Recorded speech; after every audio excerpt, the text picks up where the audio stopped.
Hi class.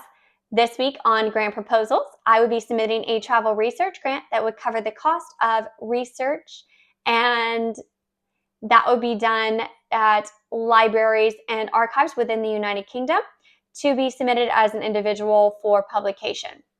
So over the past few weeks, I've covered women in the Jacobite Rebellion. However, the next key part of my research would be to focus on the connection between those who have taken part in the Jacobite Rebellion and then came to America and also took part in the American Revolution.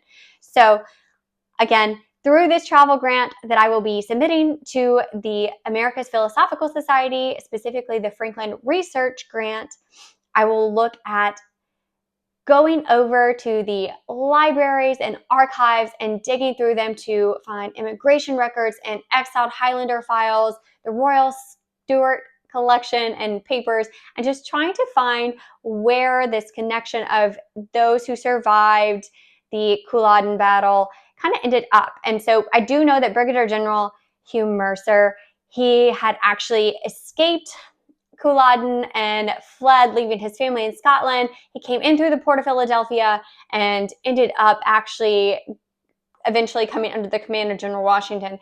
And so there is a lot that we kind of know, especially even with Flora McDonald. So I think that trying to see where these papers show us the immigration patterns and coming into will be beneficial looking in Scotland, and then we can see that overlap once we get back to America.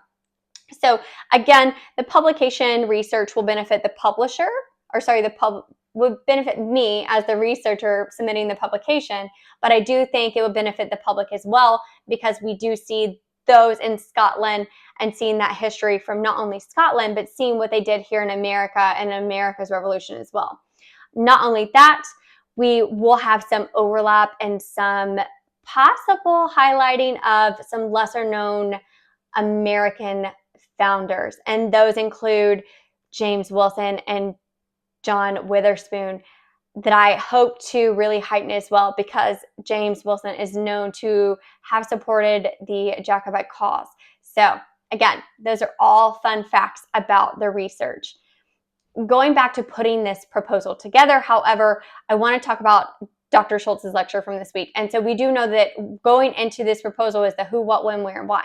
So as I spoke about this whole narrative, that is the main part of putting together your proposal. The next part goes into the rest. So the rest looked into what foundations would I work with.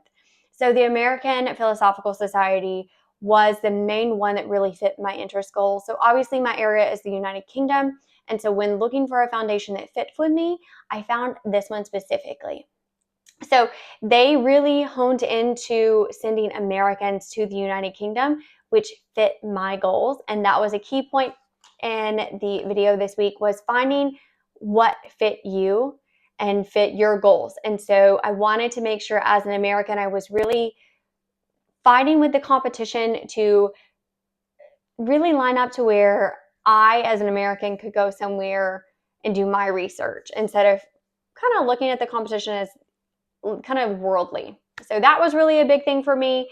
The rest was about budgeting, and as far as a budget, the maximum granted amount was $6,500. So I really wanted to see, could I make that work for me? And I really did a preemptive budget. And so I broke down all my costs beforehand, and I went through state gov websites and things like that to really see what $6,500 could get me over there, and to make sure that was feasible for me. Other things were SMART goals that I would submit preemptively just to see, like, could I do this in a 30-day time span, and to make sure that this was all achievable, and that would be what I would submit in my proposal and my application. So again, thank you all so much, and I hope you have a wonderful rest of your week.